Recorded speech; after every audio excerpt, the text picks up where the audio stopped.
Welcome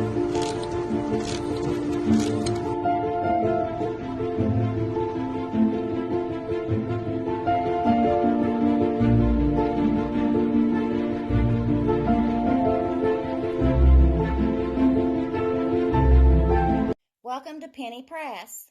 I am in beautiful downtown Ironton today. Right in front of us, you'll see the high rise. That's what we call the high rise, or Sherman Thompson Towers. That building was not there when my story took place in 1947 that I'm going to tell you today. That is actually North 3rd Street. It's the last building on North 3rd Street now. North 3rd Street used to run straight where you see that building at, and the road that runs side by side would be Railroad Street. But behind me is South 3rd Street, which runs into the fountain, and this building right here was here in 1947. It was built actually in 1880. So this part of Ironton, that building right there was here, but this was North 3rd Street, and it ran all the way through. So I'm going to explain to you what the federal law, the Mann Act of 1910 was.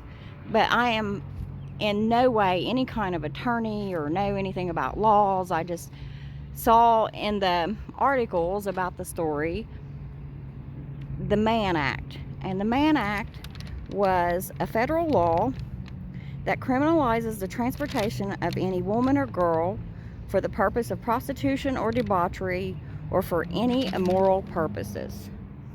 So the next thing I'm going to do is go over here behind where that high rise is and continue my story.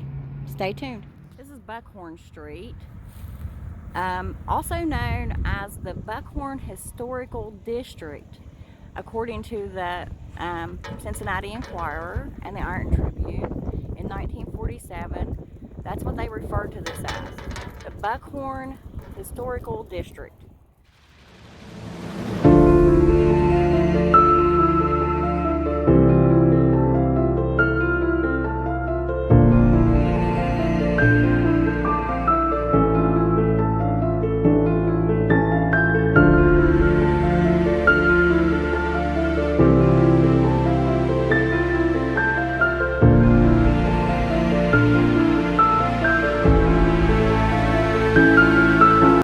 The front side of the high rise, and I came over here, and here we are. This is the back side of the high rise that faces what used to be North 3rd Street, also referred to the historic Buckhorn District, which would have been one block in that direction, and you take a left would have been Buckhorn Street.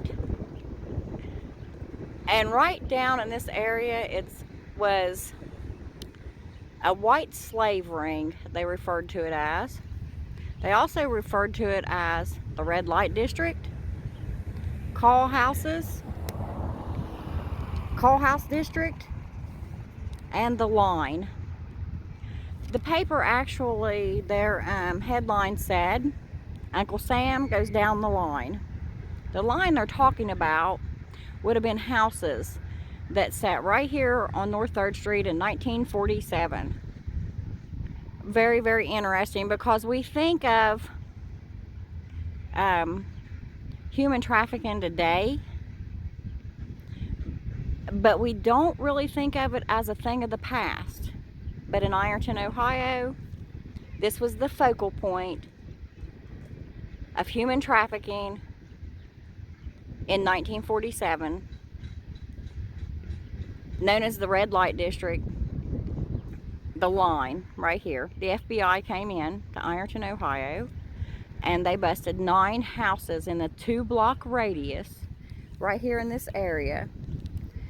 They said that they were bringing girls in to this area from Ohio, Kentucky, West Virginia, California, Missouri, Illinois, with some of the places named. And the madams, they had madams running the houses that used to sit here. And the madams would actually put jukeboxes out on the lawn They said they would blare jukeboxes on the lawn for advertisement. And the girls would stand in the windows with red lights and hold signs. The Cincinnati Enquirer, in their newspaper article, said, their quote was, "The city police admitted the houses had been operating openly for years on North 3rd Street, although sporadic attempts to close them had been made." But in the Ironton Tribune, they got a statement from the captain of the police department, and he said, "We've been working on this for 6 months. We just didn't have the facilities to go into other communities." Well, where I'm standing, Memorial Hall is like 2 blocks away, which was the old jail and the old police department. So obviously, the city police in Ironton, they knew this was going on. It was visible. They could hear it from where they were at. They could see it. And I was at Memorial Hall the other day, and if you look right over here through this playground, you will see the top of Memorial Hall. That's how close it is. But the FBI came into this area in 1947. They arrested 53 people. They seized 1 pistol, 4 shotguns, 5 revolvers, 2 blackjacks. And if you don't know what a blackjack is, it's like a nightclub, but it's made out of metal, and it can be hidden better. See, they also seized 2 daggers and 350 rounds of ammunition. The kingpin of the operation was arrested in the 1950 census. He was in Indiana doing 8 years in prison, and his wife still lived in this area, although she didn't live in the same house. She had moved over to like North 4th Street, where I was just at and showed you the Buckhorn sign. But she still lived in the same area, and they had children. And I'm not going to disclose their names just out of respect, because some of their family still lives in the area. But there was a man that they listed who came from Catlettsburg and brought his 15-year-old wife, and they were both arrested. 36 of the people arrested, though, were just arrested to be material witnesses. They did no jail time. But this was it. This was where Ironton's red light district, the line, call houses, this is where they sat. The paper actually said that this had been going on in this very neighborhood for 60 years, for 6 decades. Although I didn't find it unless it was just different people over the years who moved in and out of rental houses that sat here. There used to be rental houses all the way down through here. And then urban renewal came in and built all of these apartments and tore the houses down in the 70s. I think the high-rise was built in like 1975 maybe. I know these apartments over here was built between 75 and 79.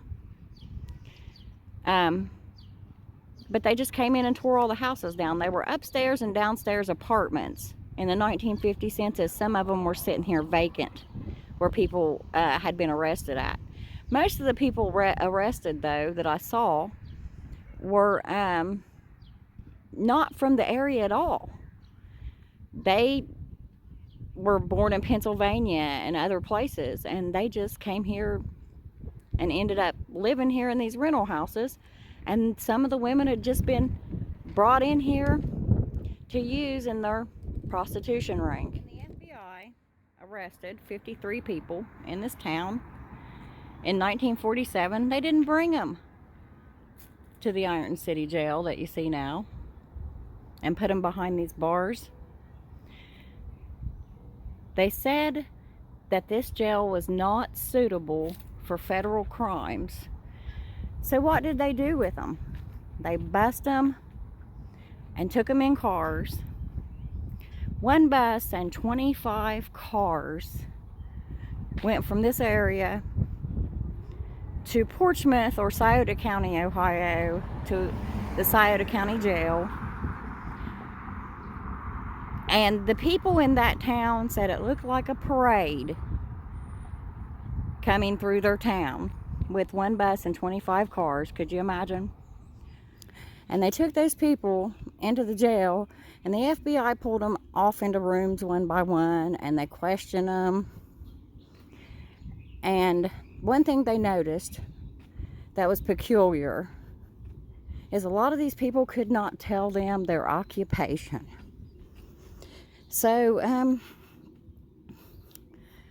they said, a couple girls said their occupation was a waitress. See, right here's Memorial Hall, where the jail was. That close, behind the post office, to the line, where the line of houses was. But it said a couple girls told them that they were waitresses. A couple girls told them that they were a file clerk, one of the girls told them. And one lady even said that she was a farmer. And one occupation they got from a man, he said he was a grinder. That's funny. So if you think human trafficking is just a problem now in 2023, think again, because Ironton holds the history of when the FBI came in and did a 6-month sting and dressed in shabby clothing and had no problems getting into the houses right here in Ironton, Ohio. And it's part of Ironton's history.